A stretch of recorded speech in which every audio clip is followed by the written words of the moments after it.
दोस्तों आप सभी का स्वागत है आपके अपने YouTube channel study with Anoop पर। दोस्तों छत्तीसगढ़ में एक बहुत अच्छी वैकेंसी जारी हुई है जो कि है एकलव्य आदर्श आवासीय विद्यालय। जो एकलव्य आदर्श आवासीय विद्यालय हैं उनमें जो है एक तो गेस्ट टीचर की और दूसरी है आपकी हॉस्टल वार्डन की। दो अलग अलग पदों पर यहाँ पर आवेदन मंगाए गए हैं।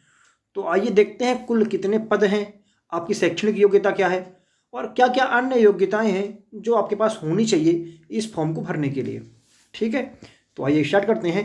लेकिन उसके पहले देखिए, अगर आप हमारे चैनल पर नए हैं तो चैनल को सब्सक्राइब कर लीजिए, साथ ही बेल आइकन को जरूर दबाइए ताकि आने वाले वीडियो का नोटिफिकेशन आप तक सबसे पहले पहुंचे। तो आइए स्टार्ट करते हैं।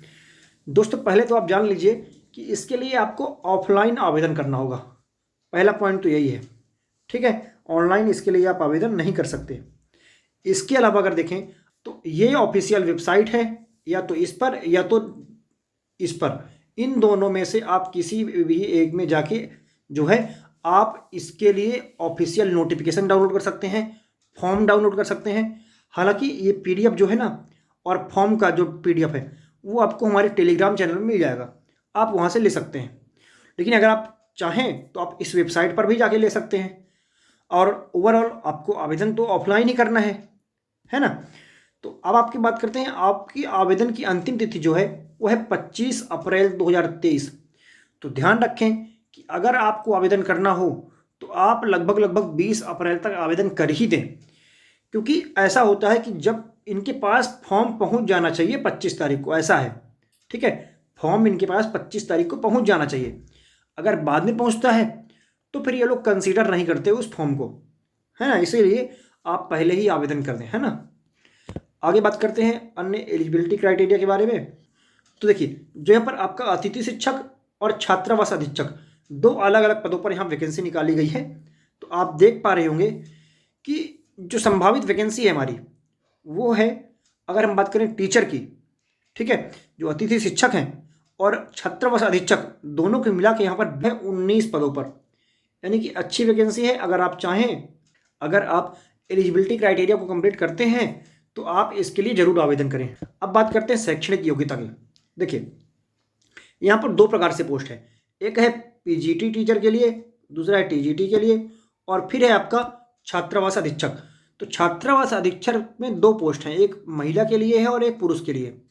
और इस प्रकार आप देख पा रहे होंगे कि आपका पीजीटी के लिए यहाँ पर अलग अलग है और टीजीटी के लिए भी अलग अलग पोस्ट हैं।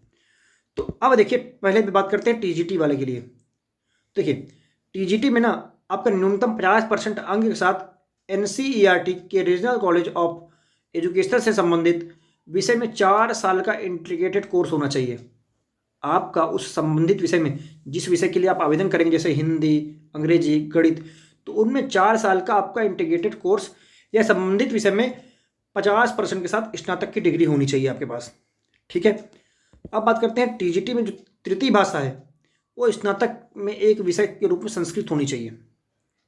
ठीक है, टीजीटी अंग्रेजी के लिए आप देख सकते हैं, अंग्रेजी में स्नातक, हिंदी में स्नातक, गणित में तो फिर गणित में आपका गणित भाषा के दूसरे विषय के रूप में भौतिक, रसायन, ये जो आपके विषय हैं ये होने चाहिए।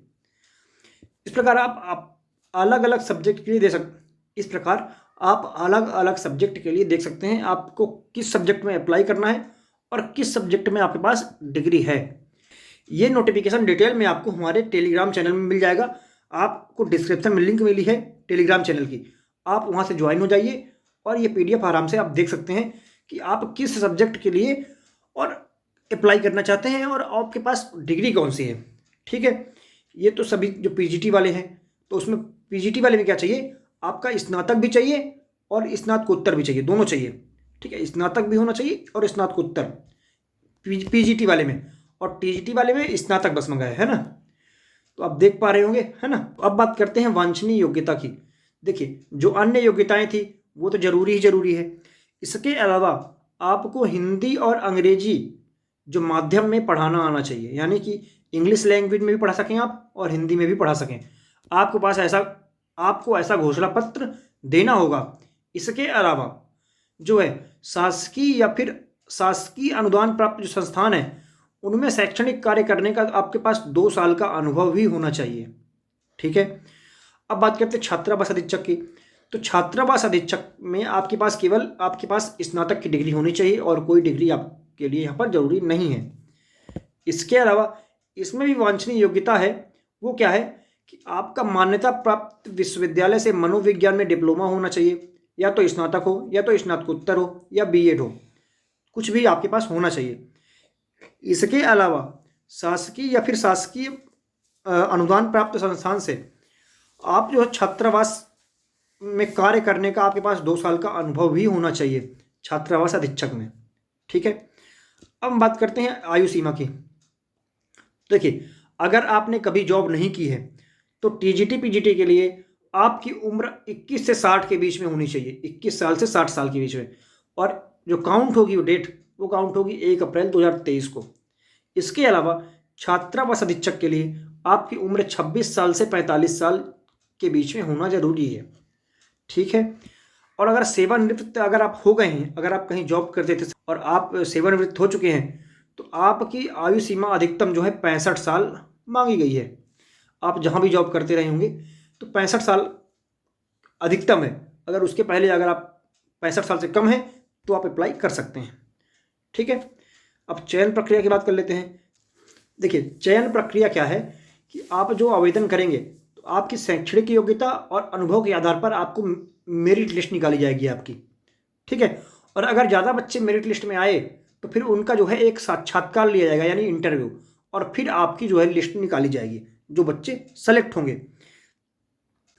और अगर आप जो आवेदन करेंगे आप, तो उसके लिए क्या करेंगे आप जो विद्यालय के नाम है उनको आप जो है प्राथमिकता डालेंगे, कौन से विद्यालय में आप पढ़ाना चाहते हैं या कौन से विद्यालय में आप जॉब करना चाहते हैं। उसके आधार पर आपको एक क्रम से लिखना पड़ेगा कि पहले नंबर पे आप किसको रखेंगे, दूसरे नंबर पे आप किसको रखेंगे। इस प्रकार आपको जो है प्राथमिकता दी जाएगी, उसके आधार पर आपका चयन करना होगा आपको। ठीक है, अब आपको सैलरी देखिए मानदेय कितना मिलेगा। जो टीजीटी पीजीटी वाले हैं उनको, जो पीजीटी वाले हैं उसमें 320 रुपये प्रति उनको एक कालखंड का मिलेगा, और इस प्रकार उनकी अधिकतम सैलरी जो है 45,000 हो जाएगी। और टीजीटी वालों के लिए 300 रुपये प्रति कालखंड, तो उस हिसाब से 42,000 रुपये इनकी सैलरी बन जाएगी। ठीक है, और छात्रावास अधीक्षक को प्रतिदिन का 1200 रुपये यानी अधिकतम 36,000 रुपये मिल जाएगा इनको महीने का। ठीक है, तो इस प्रकार सैलरी भी आपको अच्छी खासी इसमें मिलेगी। तो ये पीडीएफ आपको हमारे टेलीग्राम चैनल में मिल जाएगा, आप जाके देख सकते हैं, अच्छे से आप पढ़ लीजिए। अगर आप आवेदन करना चाहें तो आप आवेदन कर सकते हैं 25 अप्रैल तक। ठीक है, आपको देखिए फॉर्म क्या क्या डॉक्यूमेंट चाहिए आपको वो दिया गया है। इसके अलावा आपका जो फॉर्म है, देखिए फॉर्म परिशिष्ट 3 जो है आपका फॉर्म है, तो इसी में लास्ट में आपको फॉर्म दिया गया है कि आपको भरना क्या क्या है, और इसको भर के आप जो है उनको भेज सकते हैं, है ना। तो आशा करता हूँ कि आपको वीडियो पसंद आया होगा, और अगर आपको वीडियो पसंद आता है तो वीडियो को लाइक करें, शेयर करें और हमारे चैनल को सब्सक्राइब करें।